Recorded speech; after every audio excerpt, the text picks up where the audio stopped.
చిన్నోడికి పెళ్లి చేస్తానంట.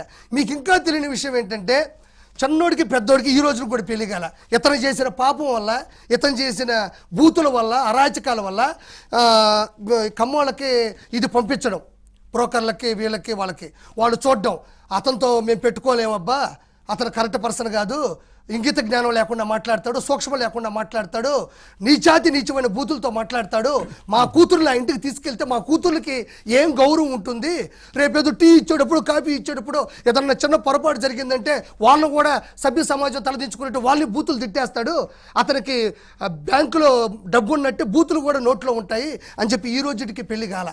ఇది వాస్తవమైన విషయం. దీనికి రామకృష్ణ గారు ఆయన ఏం చెప్పాడు తెలుసా? చంద్రబాబు నాయుడు నా బిడ్డలకి పెళ్లి కానివ్వట్లేదని చెప్పాడు. వీళ్ళకి తెలివితేటలు ఏమైపోయినాయి? నీ బిడ్డలకి ఏం జగన్మోహన్ రెడ్డి నీ బిడ్డలు పెళ్లి చేయలేకపోయినాడా? నీకు ఎఫ్డీసీ చైర్మన్ ఇచ్చాడు, నలుగురు గన్మ్యాన్లు ఇచ్చాడు, నీకు కోట్ల రూపాయలు డబ్బులు ఇచ్చాడు, ముందు మైక్ ఇచ్చాడు, ఇంత పదవులు ఇచ్చాడు, స్పోక్స్ పర్సన్ ఇచ్చాడు. నీకు ఇన్ని ఇచ్చినప్పుడు నీ బిడ్డలకి ఒక ఇద్దరు అమ్మాయిని తీసుకొచ్చి పెళ్లి చేయలేడా గౌరవంగా? ఇది 100% ఇది కూడా జరిగింది. వీళ్ళు పిల్లల కోసం కూడా ఇప్పుడు ట్రై చేస్తుంటే ఒక్కరు కూడా పిల్లలు కూడా సేమ్ ఇతను చేసిన పాపమే. ఇప్పుడు ఆవిడ ఫోన్ పట్టుకొని ఈవిడ మొగుడేదో ప్రపంచంలో హక్కుల కోసం పోరాడినట్టు, పేద ప్రజల బడుగు బలహీన వర్గాల కోసం ఆశాజ్యోతిగా నిలబడ్డట్టు, నెల్సన్ మండేలా గారైనట్టు, ఈయన ఆశాజ్యోతి అయినట్టు పట్టుకుంటుంటే అలాంటి భర్తకి భార్య అయినట్టు ఆవిడ సరే సార్ మరి ఆయన ఫోన్ చేసి చెప్పడం, మేము ఉన్నామమ్మా అంటున్నాడు. మేము ఉంటాం, ఎక్కడుంటాం?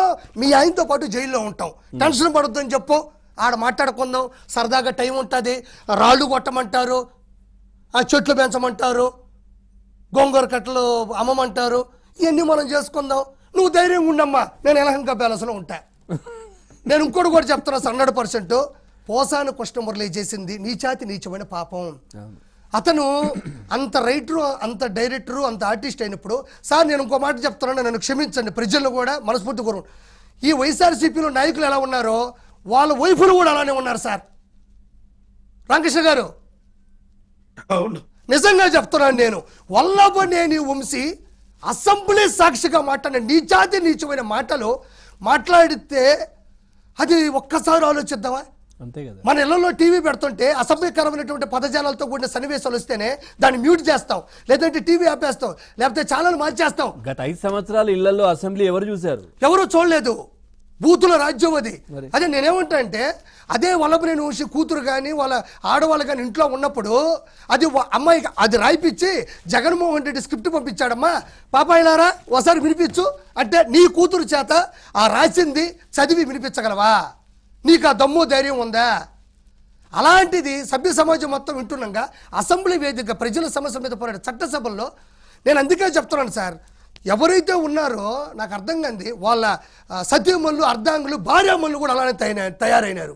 ఈ కాలం ఎక్కడో పోతుందో అర్థం కావట్లే. అటు చూడండి, వల్లభనేని వంశీ వాళ్ళ వైఫ్ అలానే ఉంది, పోసాని కృష్ణమురళి గారి వైఫ్ అలానే ఉంది, జగన్మోహన్ రెడ్డి వైఫ్ అలానే ఉంది. ఏమోయా ఇది తప్పయ్యా, మనకు ఆడపిల్లకాయలు ఉన్నారు, మన బంధువులు ఉన్నారు, మన కుటుంబాల్లో పిల్లలు ఉన్నారు, చాలా తప్పయ్యా, ఇంత దిగజారి బూతులు తిట్టించి బూతులు రాసుకొని ఆ వచ్చిన రూపాయితో ఏం సుఖపడతాం, మంచిగా బతకదామయ్యా, బిడ్డలకు మంచి భవిష్యత్తు ఇద్దామని చెప్పి ఆడవాళ్ళు కూడా ఈ కుటుంబంలో లేకపోవడం నిజంగా చాలా దౌర్భాగ్యం. రైట్ రామకృష్ణ గారు, అంటే ఇప్పుడు ఇందాక